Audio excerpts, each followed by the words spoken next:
Sa tingin niyo ba Mm. yung Attack on Titans ano 'to, somehow mecha anime din 'yan? Kasi may ano, eh, Ganda may tao question din ano? sa loob, eh, parang may nagpa-pilot sa kanila 'di ba? Hmm. Totoo. Kasi itong Sa take na 'to parang napanood ko lang din somewhere sa ano, eh, sa YouTube pero, interested kung anong take niyo dito. For me, no, it's not, mecha anime.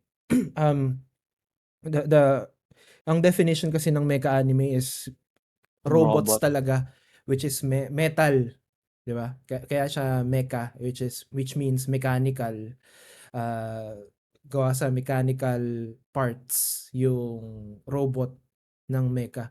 Hmm. Ang Attack on Titan kasi is you can say na transformation siya. Yung pagiging Titan is transformation.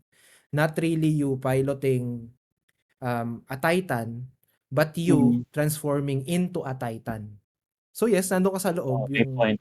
yung human body mo, but you're transforming Mm. into a Titan basically. Not you Nice. piloting the Titan, but you being a Titan yourself. So yun yung ano Yung ko dun, Alright, take para ko dun. sa'kin gets. ano Ikaw, Tom? ang ganda ng pagkaka-explain ni Sherry, di ko na alam paano papantay.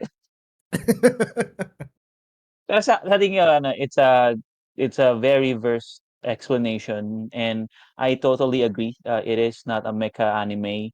And siguro dun nagse-separate si Attack on Titan sa mga different animes, eh. Ang galing ng pagkaka-ano niya, eh, yung yung visualization ng author, ang galing talaga.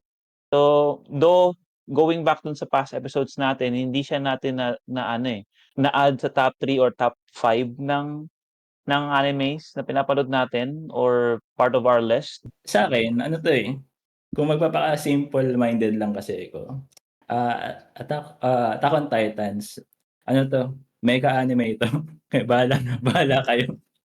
So ayun, 'di ba kung even yung aesthetic like parang may steam na umuusok, Mm. that's mecha, parang gano'n, eh. Yeah, it's a So valid ano, it's a valid argument. Kasi kahit yung oo, iba, like let's say yung nga, Neon Genesis Evangelion, oo, biological yung link ng human dun sa machine, 'di ba? Parang oo. 'pag sumakay sila, may parang kumakapit sa kanila na kung ano man.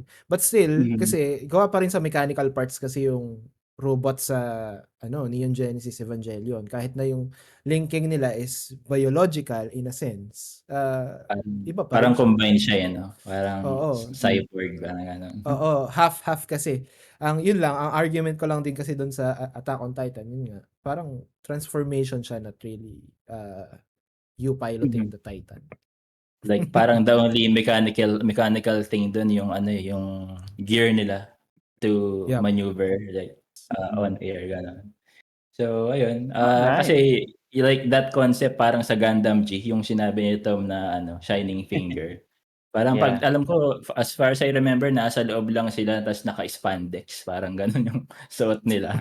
Ta's kung anong movements nila wala ng parang mechanical ano, eh, wala kang makitang mechanism paano nila nakokontrol sa loob Mhm. ng cockpit na yun. So, yun parang ganyan din sa'kin sa Attack on Titan, parang cockpit nila dun sa loob may mga naka-attach na parang flesh ng Titan. So yun, that's why, I think it's, also considered as a mecha, anime. So yeah, it may be controversial but, again, we can say that we just, agree to, disagree, gano'n Disagree, na lang. yes.